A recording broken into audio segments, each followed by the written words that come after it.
Aujourd'hui, si j'appuie sur le bouton de ChatGPT, qu'est-ce qui se passe? Ah, il se passe un truc super, c'est que ChatGPT va vous faire votre planche à votre place.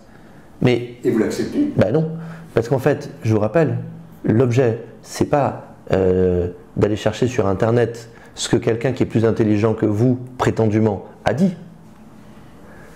Ce qui est important, c'est de donner le jus de vous-même. Tiens, je vais vous faire une confidence. Ma première planche était particulièrement ratée.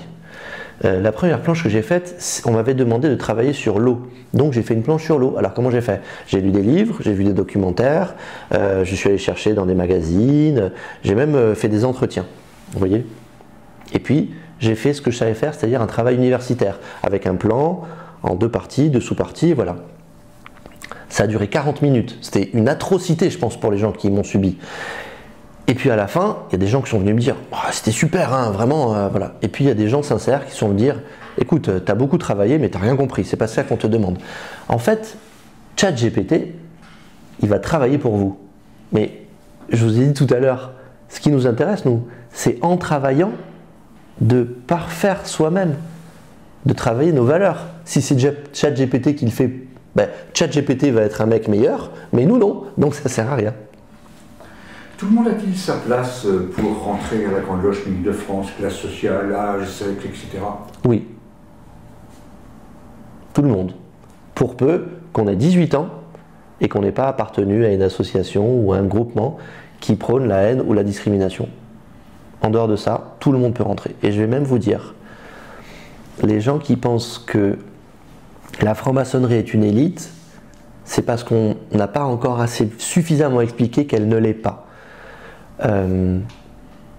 Lorsque j'étais vénérable maître de ma loge, les 4 premières personnes qui sont entrées, qui ont tapé à la porte et qui sont entrées dans ma loge, avaient toutes les 4 bac plus 5.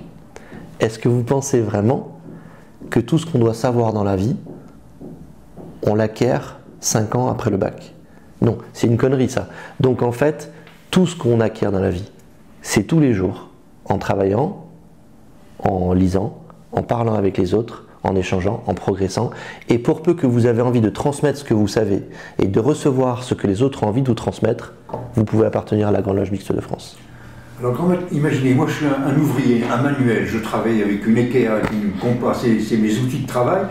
Est-ce que je peux rentrer à la Grande Loge Mixte de France? Est-ce que j'ai ma place dans cette loge? Il n'y a pas très longtemps, j'ai regardé un documentaire sur un monsieur qui faisait des tuiles en Corse. Okay.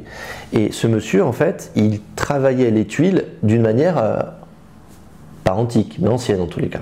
Okay. Et de la manière dont il positionnait son maillet et son ciseau pour couper la matière, la manière dont il le verbalisait, lui, en fait, il avait une tonne de choses à m'apprendre. Ce qui est important, c'est pas d'être un grand intellectuel. Ça ne veut pas dire qu'on doit repousser les intellectuels, pas du tout. Ça veut dire que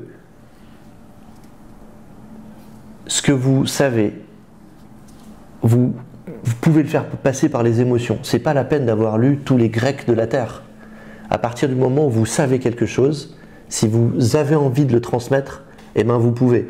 Et quand vous êtes un manuel, comme vous dites, si vous savez travailler votre art et que vous savez transmettre la manière dont vous le travaillez, eh ben en fait, ça serait un très grand enrichissement pour tous les pseudo-intellectuels qui seront dans la loge.